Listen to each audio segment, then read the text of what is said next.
Viajaremos agora nas páginas do primeiro registro histórico contínuo da humanidade, o livro chamado A Bíblia Sagrada. Sansão, um homem forte. Herói ou lenda?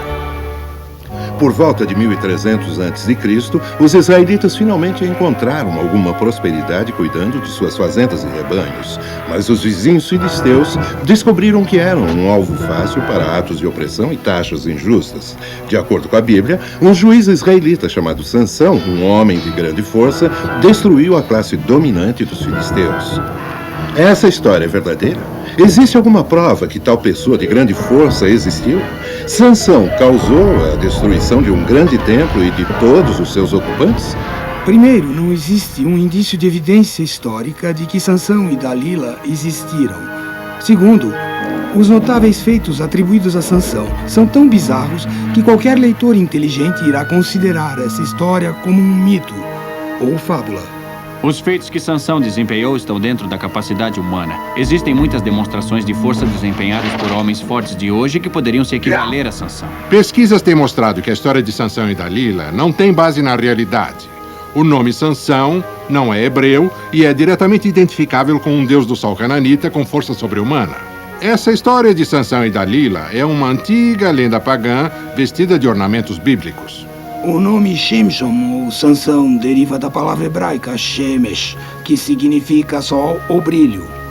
O nome Sansão não é incomum, já que é encontrado nos textos ugaríticos de 1500 anos antes de Cristo, centenas de anos antes de Sansão.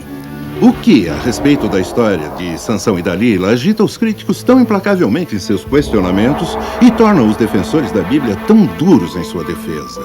Vamos começar nosso exame vendo a própria história.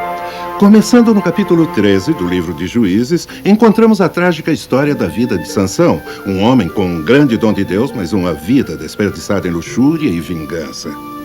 Sansão foi o último dos grandes juízes de Israel por volta de 1100 a.C. Esse homem com força sobre-humana foi conduzido por seus pais para viver sua vida como um nazireu. Como parte de seus votos religiosos, nunca deveria cortar seus cabelos, consumir bebidas alcoólicas ou tocar qualquer corpo morto. Apesar de nazireu, Sansão não vivia uma vida devotada, quebrando a maioria dos votos nazireus, exceto por não cortar seus cabelos. Ele era um jovem determinado com pouco ou nenhum autocontrole. Muitos de seus maiores conflitos com os filisteus eram a respeito de mulheres e assuntos pessoais que costumavam servir o objetivo maior de Israel de conter a expansão dos filisteus. As demonstrações de força de Sansão tornaram-no uma lenda viva, e como guerreiro ele era incomparável. Depois da conquista de Canaã sob Josué, os israelitas se espalharam na terra e por 200 anos se tornaram lavradores e pastores. Mas seus poderosos vizinhos eram os filisteus, que encontraram nos dispersos israelitas um alvo fácil para taxação, opressão e confisco de terras. A pesada mão dos filisteus estava por toda parte, mas o povo não perdia as esperanças. Sansão estava lá ajudando seu povo. O homem mais forte do mundo era um inimigo temido e odiado pelos filisteus.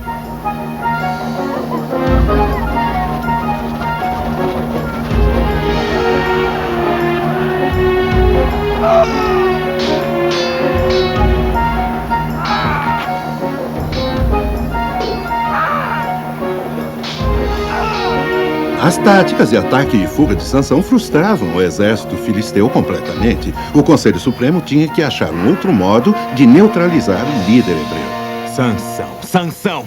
Me preocupa ouvir esse nome. Exatamente quem ou o que é ele?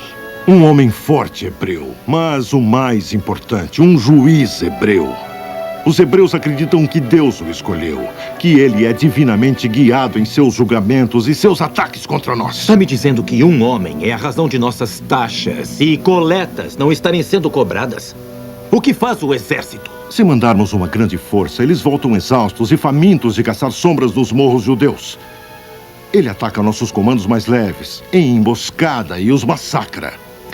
Eu gostaria de conhecer este homem forte dos hebreus. Faça uma trégua, general. Arrume isso. Sansão é um personagem ultrajante na peça bíblica de moralidade. Não há nenhuma evidência arqueológica de que a história de Sansão e Dalila tenha acontecido, ou que os relatos bíblicos mencionados com referência a essa história tenham existido. Investigações arqueológicas no sul da Palestina identificaram 4 das 5 antigas cidades filisteias: Gaza, Ascalon, Abshod e Ekron. Apenas a localização de Gati não é segura. Zoraki, o local de nascimento de Sansão, e Timná, na planície de Zorek, o lar de Dalila, também foram identificados. Nossa escavação em Timná, que começou há 15 anos, expôs 12 camadas de ocupação. Timná foi construída e destruída repentinamente durante sua história de 1.400 anos. O período de Sansão e Dalila é identificado com a expansão filisteia em direção à planície de Sorek, provavelmente apenas a 6 quilômetros a oeste de Ekron. Nos escombros de uma grande e rica casa cananita, possivelmente a casa do rei local, descobrimos evidências da chegada dos filisteus. Um piso de estuque continha essa inconfundível cerâmica filisteia. Nossa escavação expôs a cidade filisteia com a sua cerâmica, jarros de cerveja e um lacre de selo oficial. Todos vindos do período quando Sansão andava pelas ruas de Timná. A história de Sansão é uma longa corrente de narrações inacreditáveis sobre sua suposta força sobrenatural. Ele rasgou um leão ao meio com as mãos, mas Hércules também o fez. A capacidade de matar animais fortes com as próprias mãos era característica de quase todos os heróis nos mitos dos homens fortes dos tempos antigos. Existem muitos registros bem documentados de feitos de homens fortes. Existem milhares de relatos modernos, até de pessoas comuns, desempenhando atos sobre-humanos de força. Muitos circos no mundo todo apresentam números de acrobacia onde o homem de baixo sustenta o peso de 6 ou mais pessoas, frequentemente entre 540 e 680 quilos. E no karatê há um grande número de experts que conseguem quebrar blocos de concreto até destruir construções. Apesar de Sansão ser um herói forte, a Bíblia nos conta que ele também era impulsivo, arrogante e vingativo, frequentemente pregando peças mortais nos filisteus. Apesar da Bíblia ser clara quanto aos eventos relacionados à vida de Sansão, podemos apenas especular como o drama da história de Sansão e Dalila se desenrolou. O general filisteu achou decepcionantemente fácil conseguir a trégua para que o líder do conselho pudesse se encontrar com Sansão, seu inimigo declarado. O forte homem hebreu se aproxima, senhor. Dê-lhe as boas-vindas, general.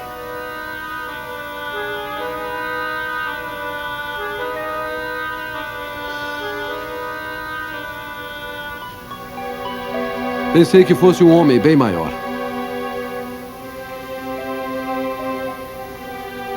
Isso ajuda, não?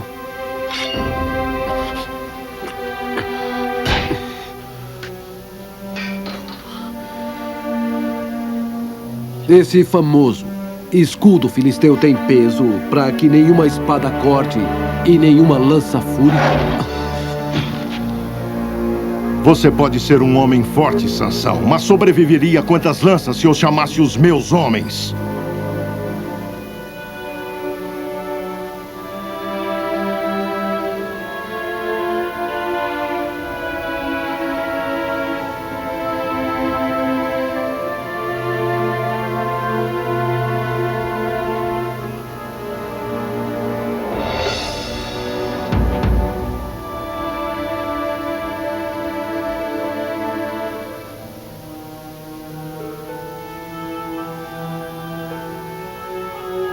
Pensou que eu confiaria em sua honra? Você me trouxe aqui para brincar? Para fazer as pazes, Sansão. Para ter mais tempo para mandar seus coletores de taxas. Uma paz com honra. Nosso povo quer apenas ser deixado em paz. Até que os filisteus parem de nos pressionar. Não haverá paz.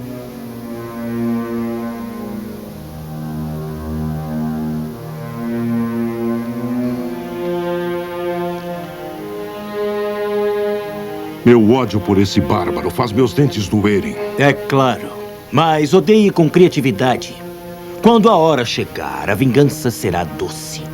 Temos que descobrir seu ponto fraco. Se é que Sansão existiu, ele seria uma inconveniência pequena para os filisteus. Um homem apenas não faria diferença tanto no sentido político quanto no militar. A história da raça humana é cheia de incidentes onde o homem causou um impacto maciço na sociedade. Alexandre, Napoleão, Hitler. Sansão provavelmente era o maior problema dos filisteus naquela época. Juízes 15:15 diz claramente que Sansão matou 1000 filisteus com a queixada de um jumento. Mas, de acordo com a mitologia de outras nações dos tempos bíblicos, Hércules e outros heróis fortes fizeram feitos semelhantes, vencendo exércitos inteiros sozinhos. Se Sansão matou 20 ou mesmo 10 dos 1000 homens que o atacavam, teria sido bastante espantoso. Mas todos os 1000? É ridículo demais para acreditar. A palavra hebraica Elef foi mal traduzida para 1000. Na época de Sansão, Elef significava um número entre 20 e 30. Primeiro, Sansão era um homem de força anormal. Segundo, a queixada de jumento é uma poderosa arma nas mãos de um homem determinado. E se o termo distorcido, Elef, for corretamente usado, Sansão matou 20 dos desprezíveis soldados filisteus. Um fato considerável, mas não impossível e nem mesmo improvável. A batalha é uma questão de registro histórico e mesmo hoje esse campo de batalha ainda é chamado de Ramat Lehi, que quer dizer o empunhar da queixada. Há forte evidência bíblica que indica que Sansão se tornou uma figura familiar nas cidades filisteias, como Timná, bebendo e festejando. Especula-se que, com frequência, ele era um convidado especial na casa dos ricos e poderosos, até que a história tomou um rumo fatal. Era enorme. Desde o primeiro momento que Sansão viu Dalila, ele ficou cativado por ela. Senhor Sansão, posso lhe apresentar minha sobrinha e protegida Dalila do Vale Sorek? Foi um encontro que impressionou os agentes do conselho. A introdução de Dalila na história de Sansão é um caso típico de novela. De repente, de lugar nenhum, surge a mulher fatal. Até o seu nome é questionável. Provavelmente, o nome foi inventado pelos sacerdotes escribas que escreveram essas histórias. O nome Dalila não é nem hebreu nem filisteu. É definitivamente semítico. Provavelmente canaanita em origem, talvez de Tiro ou Sidom. Esse nome Dalila tem diferentes significados. Um deles sendo com longos cabelos pendentes. Está dizendo que ele ficou encantado com a filha de Califa. Eu estava falando com Sansão e vi por mim mesmo. Uma fagulha se acendeu entre eles, meu senhor. Isso é possível? Poderia ser tão simples.